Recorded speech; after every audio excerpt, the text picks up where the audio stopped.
Cəlilabad rayon Göytəbə şəhər Vasif Hüseynov adına 2 nömrəli tam orta məktəbdə Prezident İlham Əliyevin xalq şairi Bəxtiyar Vahabzadənin 100 illik yubileyinin dövlət səviyyəsində qeyd olunması ilə bağlı imzaladığı sərəncama uyğun olaraq tədbir keçirilib. Tədbir Azərbaycanın dövlət himninin səsləndirilməsi ilə başlayıb. Daha sonra Bəxtiyar Vahabzadənin həyat və yaradıcılığına həsr olunan çıxışlar edilib. Onun Azərbaycan ədəbiyyatında və ictimai fikir tarixində mühüm yeri vurğulanıb. Tədbirdə məktəbin pedaqoji kollektivi ilə yanaşı Cəlilabad rayonunun tanınmış şairləri iştirak ediblər.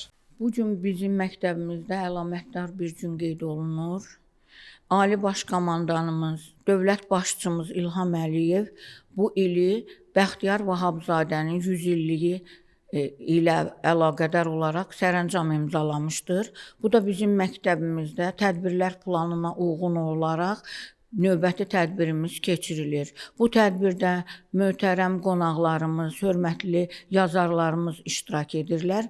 Bəxtiyar Vahabzadənin əsərlərinin müzakirəsi dinləniləcək, mübadilə aparılacaq. Şagirdlər xalq şairinin şeirlərini səsləndirib, onun əsərləri əsasında hazırlanmış ədəbi bədii kompozisiyalar nümayiş etdiriblər. Bugünkü tədbirimiz daim öz ömründən insanlara, xalqına xərcləyərək şam kimi əridən Bəxtiyar Vahabzadənin heç vaxt sönməyəcək işıq olan əsərlərinin təhlili üçün toplanmışıq.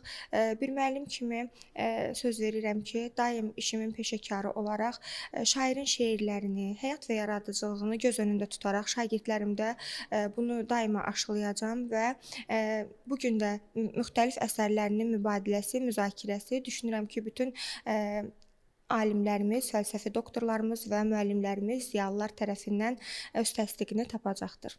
Qeyd olunub ki, bu cür tədbirlər şagirdlərin ədəbiyyata marağının artmasına, milli mənəvi dəyərlərin aşılanmasına mühüm töhfə verir.